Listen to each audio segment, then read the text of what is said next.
Welcome back, guys. This is it. This is our last one.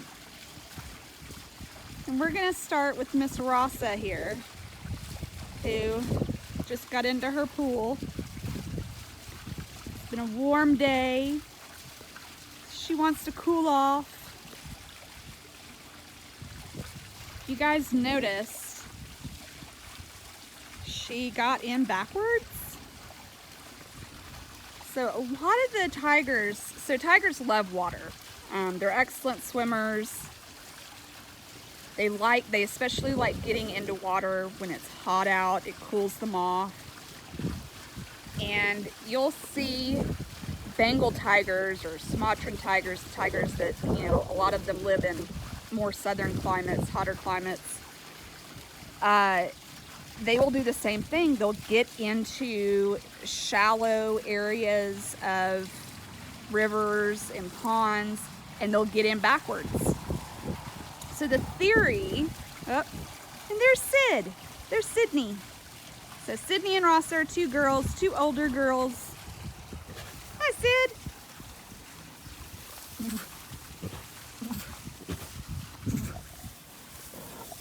Hi, sweetie.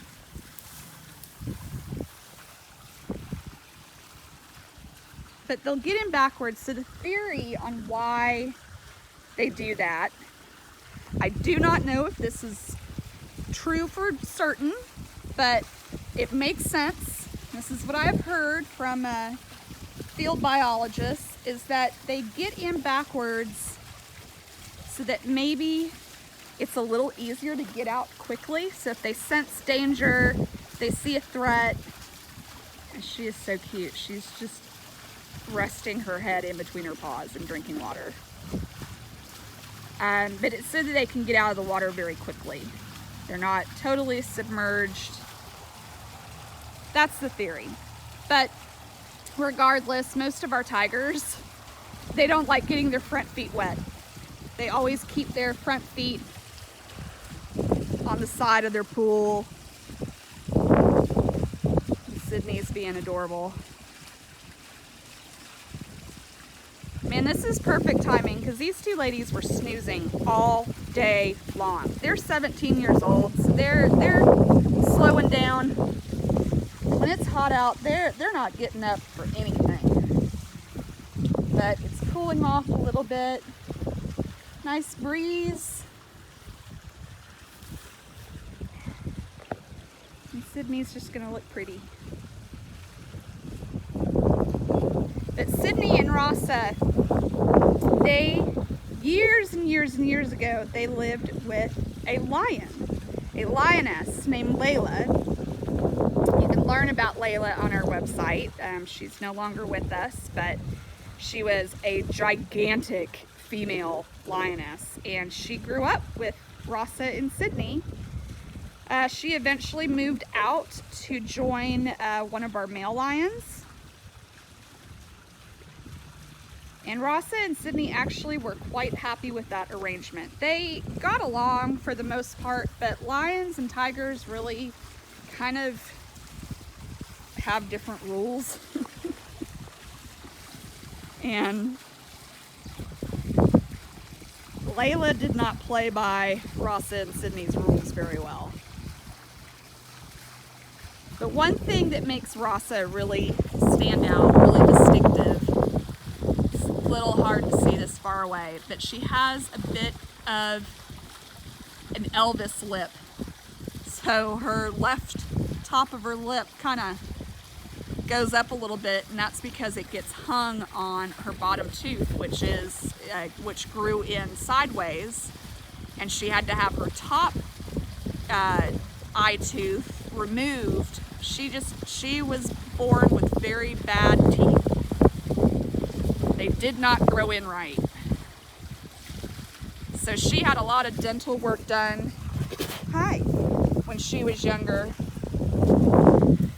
That made it easier for her to eat and everything. And she's fine now, but she always has that little, looks like a little snarl maybe, but she's actually a really sweet girl. Very playful. Even in her older age, she's very spunky, very playful. Sydney is more of the dominant one, but she also can be incredibly sweet.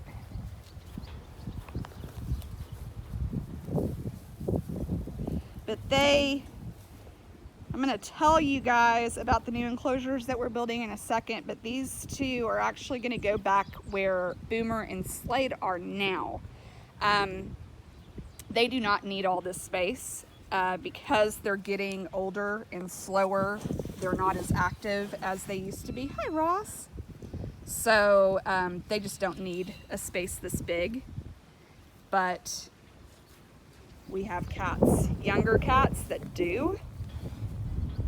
So that's part of the big switcheroo we're going to be doing, the big cat shuffle.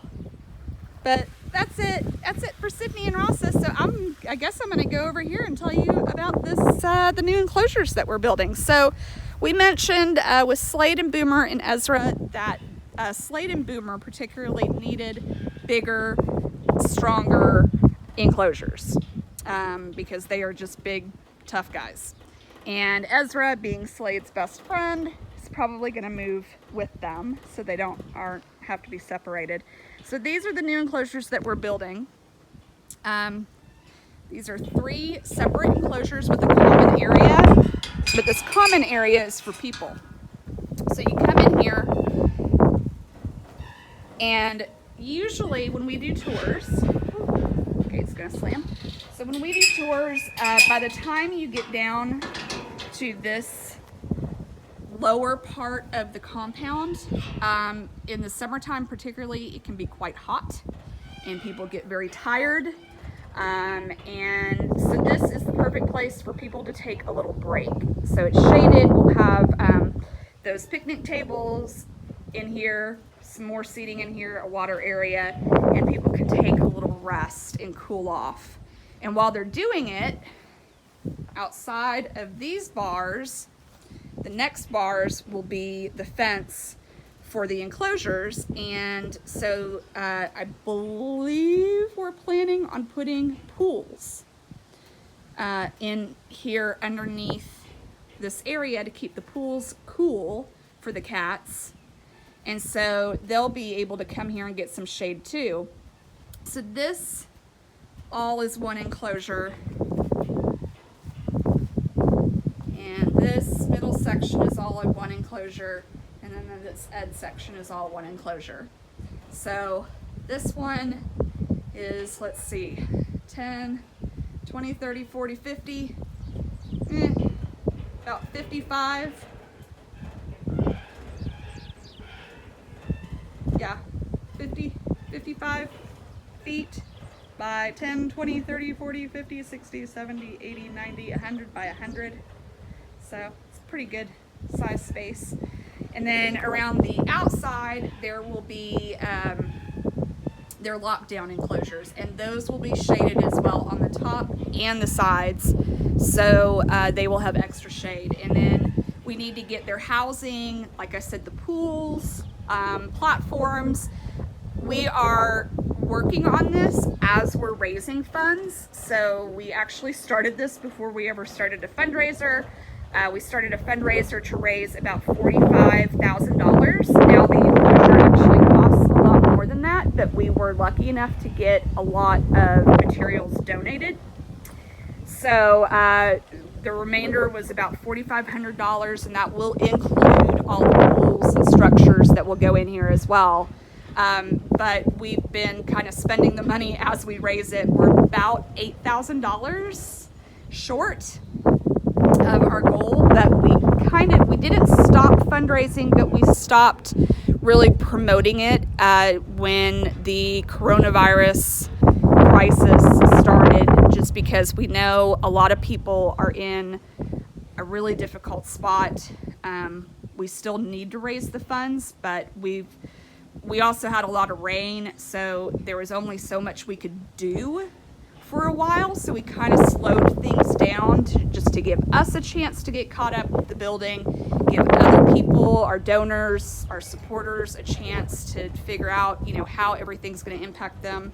economically, but we still have that last 8,000 to go, and we're going to need that to finish this off. But we've come a long way. We've got to paint still, have to stretch fence around the sides, and then put in the structures. But some of those structures may have to wait, because right now some of the companies, the businesses that we would get them from, like the pools, are closed. We can't get them right now because of everything going on. So at least initially we may just have to put in metal tubs that we use in a lot of the enclosures, but eventually we really want more of an in-ground pool type situation. So anyway, that's the new enclosures. So we're really excited to get this finished and move Boomer and Slade and Ezra over.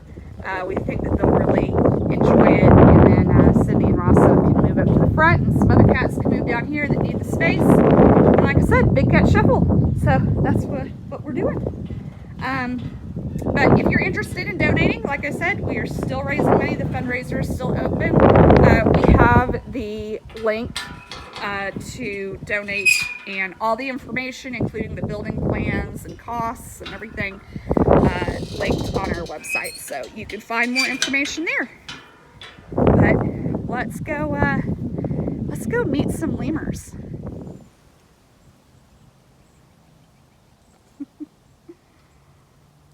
These are lemurs. So we have two groups, or troops as they're called, of ring-tailed lemurs. Lemurs are pretty cool. They're primates, but they're not monkeys, and they're not apes. They're an older, lower form of primate. And there's somewhere around 100 different kinds of species of lemur. The ring-tailed lemur being one of the most recognizable, one of the biggest, and the one that you most often see in captivity. But yeah, there's many different kinds, and some of them are really tiny, and a few of them are bigger than these guys. But the cool thing about all those different kinds of lemurs is that they all only live in one place in the entire world. And I bet some of you can guess where that place is. But if you can't, it's Madagascar, an island off the coast of Africa. So it's just amazing that this one island supports such diversity in a group of primates. But the ring-tailed lemurs, of course, they are so well known because of that distinctive ringed tail. And I'll tell you how we got our ring-tailed lemurs, because it is a bit of an interesting story. So these guys came from a breeding facility, and they were bred to go to a zoo. And this is common practice, and a lot of times when animals are being transferred from one facility to another, whether that's zoo to zoo or breeding facility to zoo, they hire a broker that handles the transportation and all of the legalities that come with transporting animals from state to state or from country to country. And there's a lot of rules and regulations that go around that, especially with animals like lemurs, because they are endangered. So this broker was hired to take these lemurs from here in the United States to South America. And once he had custody of them, he was told that the zoo was no longer going to take them. So he was now stuck with a group of lemurs. And I don't remember how he found out about us, but he contacted Heidi and asked if we would be willing to take in some lemurs. And so we talked about it, and we like, how hard can it be? They're cute little primates. And, you know, we did some research and we raised some money to build their enclosure, and we said, yeah, we'll take them. So we got them, and they came late in winter, and we didn't know that the females, Rita, Ruth, and Akisa, were pregnant. So come early spring, our girls had babies. It was a bit of a shock. We had neutered the male Mort when he got here. It was interesting. Weren't expecting that. So lemur groups, ringtailed lemur troops, are female dominant. There is always a female that is at the top of the totem pole. And our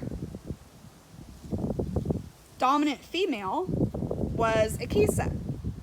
Well, right after all the babies were born, all of a sudden they all started fighting. And all of a sudden Rita became the dominant female. And then they continued to fight and fight even worse. And Ruth, who had been, and I know all these names mean nothing to you, but stick with me. It's like, you know, the lemur soap opera. So Ruth, who had been the least dominant, the most submissive when they got here, basically tried to kick Rita out of the troop, which they would do in the wild. But if a member gets kicked out of a troop in the wild, that's Ruth over there, by the way. She, her nickname was Head Spinner when she first got here, because she has something, some kind of tick that causes her to do a crazy little head flourish all the time. A lot of them will do it when they're particularly stressed or aggressive, but she does it all the time and has since she got here. It's actually gotten better over the years. But so anyway, so in the wild, if a member got kicked out, they would go somewhere else. But in a captive setting, they can't go anywhere else. Where are they going to go? So the fighting just got worse and worse and worse until Rita got hurt. And so we removed Rita from the group. We also put Mort with her so that she would have some company, because lemurs are incredibly social creatures. They need other lemurs. And we put them in a second enclosure together. And then as the babies were growing up, one of the babies, the oldest of the babies that were born, she started exerting some dominance, and Ruth was having none of that. So Ruth started fighting with her. So we took her out as well, and her name is Miss Stewart. So over here, just so you know, we have Ruth, her daughter Stella, and two boys, Jaykar and Roscoe. They are twins. And Akisa. And then over here, yeah, we're not talking about you yet. Over here, I think they're all, oh no, they're not inside. They're all over here. Over here, so we've got this second part of the enclosure, little tunnel, and then, hi. Whoa, almost fell down. There's Mort. And that's Miss Stewart. And I don't know where Rita is. But anyway, of course it's getting super windy again. So we built a new enclosure for those three. Then came along that little one. Come here. Come here. Momo. Mo. This is Momo. And it just got really windy, so I'm going to stop for a minute and I will be